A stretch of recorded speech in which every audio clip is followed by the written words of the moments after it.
Sugeng enjang para adiyuswa, sugeng pepanggihan malih wonten ing renungan padintenan adiyuswa ing dinten Selasa Paing 11 Maret 2020. Sumangga dinten punika kita nampi jejer ngrungokno.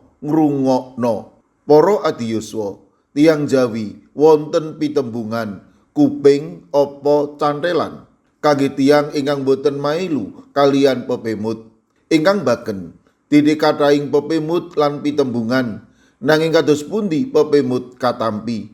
Pepemut punika temtu sae awit minangka pepemut lan pepeling. Lukas 17 ayat 3 ngendika, reksanen awakmu dhewe, menawa sedulurmu duwe kaluputan welehno, menawa keduwung apuranen. Ayat punika ngemutaken, amri kita sampun ngantos numusaken perkawis lan remeno paring pangapunten. Bab punika gegayutan kalian para pangarsaning agami ing kala semanten ingkang munafik, remen memulang nanging malah nerak menapa ingkang kawulangaken. Ing sisih sanes Gusti Yesus ugi ngemutaken amri kita remeno paring pangapunten, awit pangapunten badhe mulihaken sesambetan kalian liyan. Satemah wontenipun sesambetan ingkang nentremaken. Punika saged kelampahan menawi kita purun mirengaken pangandikanipun Gusti. Para adiyuswa, paring pepimut lan paring pangapunten kedah kita lampahi. Amri sesambetan lan kawontenaning gesang linangkung sae.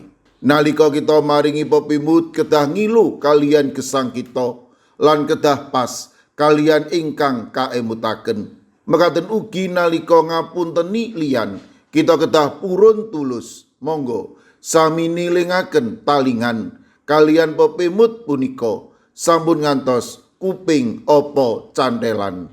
Amin. Sumangga kita ndedonga. Matur nuwun Gusti.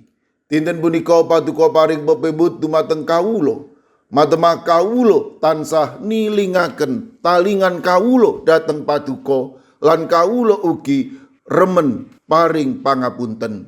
Paduka berkahi para adiyuswa dalasan anak putu kawulo ing pundiya papan monggo paduka ingkang reksa, paduka ingkang berkahi. Matemah para adiyuswa lan anak putu kawulo tansah rineksa dening paduka. Mirunggan dinten punika kawula pasrahaken sawetawis pasamuan kagungan paduka wonten ing GKJ Magelang.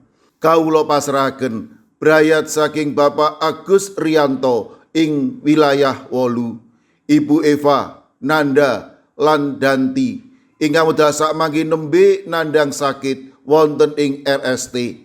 Mekaten ugi para putranipun pinisepuh Sih Pirena Mursito Adi inggih punika Gefri lan Nema ingkang ugi nembe nandhang sakit wonten ing RST. Monggo Gusti paduka ingkang reksa, paduka ingkang paring pitulung satemah sederek kawula punika enggal nampi wetahing bagas kesarasan peparing paduka. Kawula pasrahaken Ibu Sriti Astuti warga GKJ Tropodo Sidoarjo ingkang nembe nandhang sakit. Kawula pasrahaken Ibu Lini Sutopo GKJ Semarang Barat ingkang ugi nembe nandhang sakit. Kawula pitados menawi paduka badhe tansah paring kegiatan malah kepara wetahing bagas kesarasan. Kawula pasrahaken sawetawis warga GKJ Magelang. Kawula pasrahaken Ibu Yulita Muryanti Joko, Bapak Budi Sutomo, Bapak Ibu Gatot, Ibu Suwadi, Bapak Mardiono, Ibu Marsudi, Ibu Sri Windardi lan Ibu Tulat. Kawula pasrahaken sawetawis sedherek kawula ingkang nembe nandhang sakit wonten ing GKJ Tuban, Bapak Yohanes Mudadi. Kawula pasrahaken ugi Ibu Nani Cahyono, Bapak Ibu Karyo, Bapak Ibu Toyo, Ibu Ngatini wonten ing GKJ Trangkil.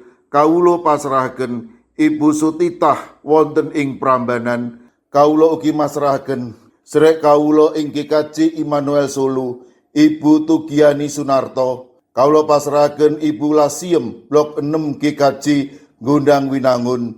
Mekaten ugi ing GKJ Wonosobo, Bapak Lazarus Samijan, Ibu Endang Sarjono, Bapak Yusuf Sunaryo, Ibu Rodiah Sumarti, mekaten ugi Eyang Sarwito wonten ing kikaji ngalian. Kawula ugi emut kalian Ibu Wahyono ringinanom ing kikaji Plengkung. Mekaten ugi Ibu Sunarti ing kikaji Salaman. Ing kikaji Prambanan kawula masrahaken Bapak Trianto. Ing kikaji Ungaran kawula masrahaken Ibu Sukito, Bapak Sembiring, Ibu Munarti, Bapak lan Ibu Tugiman, Ibu Surisno. Mekaten ugi kalau pasrahaken Ibu Tati wonten ing kikaji Immanuel Solo, Bapak Jatmiko ing Denpasar, Ibu Warsi ing Kemenjing, Ibu Apri wonten ing Canden. Kawula pasrahaken sedherek kawula ing kikaji Sragen, Bapak Ursito Riyadi, Ibu Sumiati, Bapak Suyanto. Mekaten ugi sedherek kawula Bapak Chandra Deni Saputra ing kikaji Karangdawa. Kawula pasrahaken Ibu Gianti ing kikaji Gantiwarna. Kawula ugi masrahaken Bapak Bambang Sugiri, Bapak Dalmin, Bapak Wisno ing kikaji Pugeran. Kawula pasrahaken Ibu Warsini dalasan putranipun Yohanes Haryadi ing Watu Sigar. Mekaten ugi ing kikaji Mijen, Bapak Budiono Arung Puji, Ibu Elizabeth Indarwati, Ibu Trikartono, Bapak Waryono, Bapak Moses Taji. Kawula pasrahaken Ibu Sukarni, Ibu Sutarwi, Bapak Daniel Agus ing kikaji Banyumanik. Kawula pasrahaken Ibu Karyumi, Ibu Sunarni ing kikaji Purba. Mekaten ugi ing kikaji Tanon kawula pasrahaken Bapak Suhadi. Kawula pasrahaken sinten kemawon ingkang nembe nandhang sakit lan ing pemulihan kawula pitados paduka badhe saged ngginakaken menapa lan sinten kemawon amri sedherek kawula menika enggal nampi wetahing kesarasan. Sedaya pandonga lan pasambat kawula pasrahaken wonten ing Gusti kawula Yesus Kristus. Amin. Sumangga para adi yuswa kita tutup pepanggihan kita srana ngrepekaken kidung. Sumangga.